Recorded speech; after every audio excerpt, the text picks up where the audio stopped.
El otro tema que quería tratar de forma somera es el trastorno del espectro autista, que es dentro de los trastornos del neurodesarrollo, es uno de los que tiene más relevancia y más sorpresa para el clínico, pues son niños normales que de pronto empiezan a verse que no se comunican, que no se relacionan, que van un poco a la suya. Aquí tenemos un esquema, una diapositiva.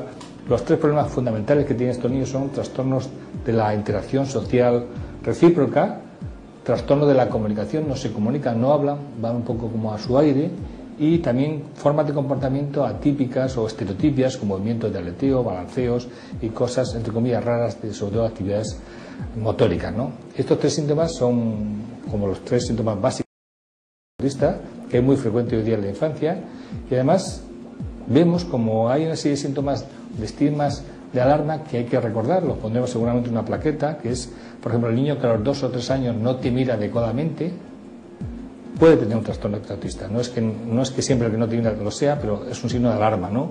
O que no comparte intereses o placer, por ejemplo. O el niño que a los 2 o 3 años no responde a su nombre, casi tiene un 90 o un 100% de posibilidades de ser un trastorno autista. No, parece que es sordo, pero no es el que va sordo. O el que no señala con el dedo índice, o el que no muestra las cosas a los demás, el que no comparte las cosas con los demás.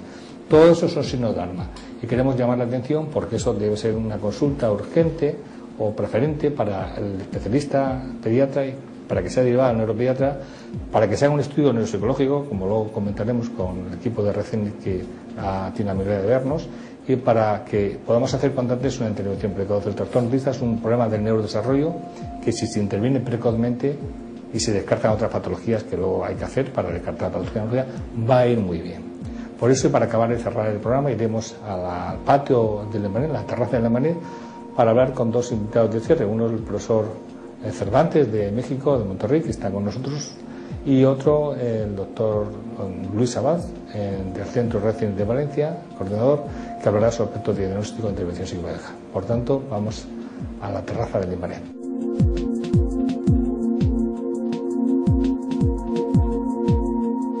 Bueno, estamos en la terraza del Lemanet con nuestros dos invitados de hoy. En primer lugar, quiero saludar al doctor Ricardo Cervantes, que es un neuropediatra mexicano que está en una estancia en Valencia y que ha aprovechado para venir a ver nuestro centro y está con nosotros. ¿Qué tal, Ricardo? Buenas tardes, doctor. Encantado. Doctor Cervantes tiene buenas reminiscencias españolas, por cierto. Doctor Cervantes, nuestro ilustre escritor, ¿no? Sí, claro que sí. Bueno, pues el doctor es neuropediatra de Monterrey, México, ¿no? de Monterrey. Y yo le quería preguntar, porque a veces comentamos qué diferencias hay de la patología. ¿Qué tipo de patología se ve muy frecuente como en España o México, en Monterrey?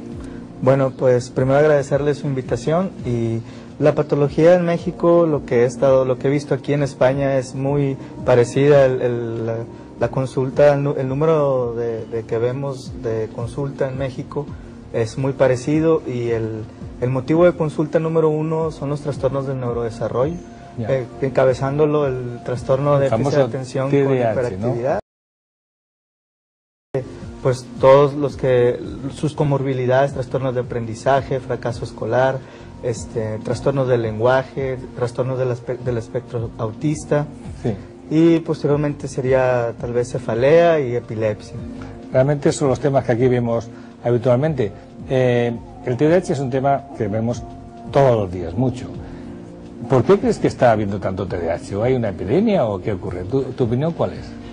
Pues mi opinión, bueno, sabemos que se saben las bases genéticas de este trastorno, sin embargo no lo explica del todo. Sabemos que puede ser algo multifactorial, la urbanización de toda la población, no sabemos.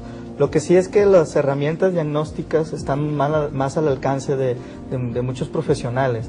Sabemos que este trastorno lo puede diagnosticar el profesor, el psicólogo, el terapeuta, y creo que eso puede influir en que estamos diagnosticando más, están más preparada la gente para... Efectivamente, más y mejor, supuestamente.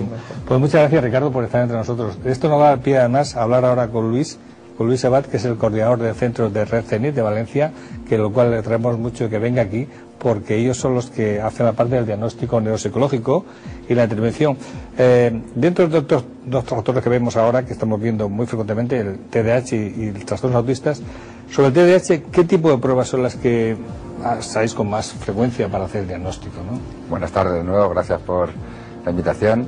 Bueno, respecto al TDAH, como estabais comentando, es fundamental que haya una evaluación concreta, porque es la que nos está mostrando que hay una alta prevalencia del TDAH en todos nuestros alumnos en las aulas. Entonces, la prueba reina que nosotros utilizamos, lo llamamos el monitoreo cognitivo computerizado, consiste en medir la velocidad de procesamiento del niño en tareas de percepción, de atención sostenida, atención selectiva.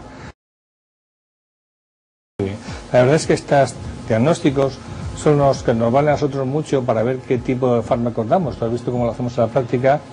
No solamente usamos un fármaco de entrada solamente, sino que lo hacemos a través de un estudio neuropsicológico que nos permite delimitar cuál fármaco es que se vamos a dar, un fármaco estimulante o no psicoestimulante. Hoy día hay muchos fármacos, ¿no? Y luego eso combinándolo con la acción de intervención neuropsicológica, ¿no? ¿En qué consiste esa intervención?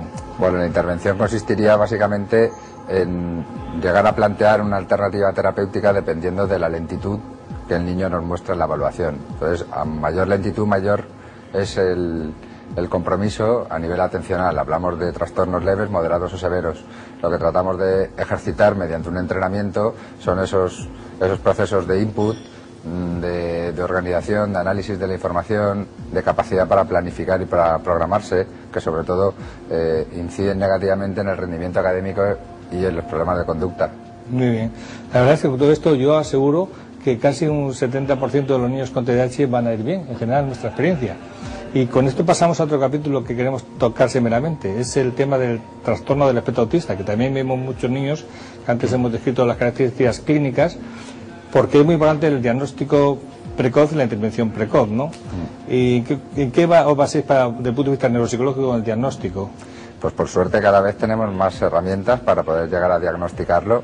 En este momento, a través del juego, con un test que se llama A2, estamos llegando a poder medir con una eficacia muy alta los problemas que puede tener el niño a nivel de interacción social recíproca, tanto con sus iguales como con adultos, la incapacidad cualitativa en la comunicación, tanto verbal y no verbal, y los intereses repetitivos y restringidos, las estereotipias.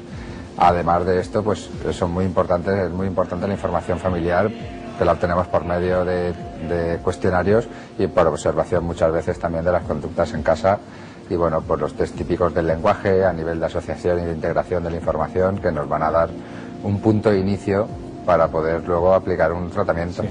¿Vosotros también veis muchos niños con trastornos autistas también? ¿Es una especie de plaga mundial también? Sí, vemos muchos niños con ese trastorno. La verdad es que uno de los capítulos importantes de la neuropediatría es el neurodesarrollo. Estos dos temas son de los más frecuentes. Además, se permite hacer una intervención precoz. Yo creo que hay que recordar que el RECEN es uno de los centros aprobados por la Consejería de Sanidad para hacer este tratamiento integral de los niños con trastornos autistas, que tiene una subvención. Es una de las comunidades que hace esto muy bien, hay que decirlo cuando se hace la cosa muy bien. Y en nuestra sanidad ese aspecto está dando el do de pecho. Y yo creo que hay varios centros en Valencia, en la Comunidad Valenciana, que hacen esta terapia. En fin, con esto lo que hemos querido hacer es un repaso, aparte de invitar y saludar al doctor Cervantes y a Luis Abad sobre estas dos temáticas, poniendo de manifiesto cómo pues en el IMANET tratamos de atender y ver toda la patología neuropediátrica, que está en relación con el neurodesarrollo, y gracias a la integración profesional con especialistas, como a contar con otros centros que colaboran y que atienden igualmente a estos niños, conseguimos que los logros sean muy beneficiosos. Con lo cual, como siempre, en el IMANET para la atención de todas las alteraciones del niño, del neurodesarrollo que afectan a la infancia y a la adolescencia. Muchas gracias a ambos y hasta otro programa. Gracias.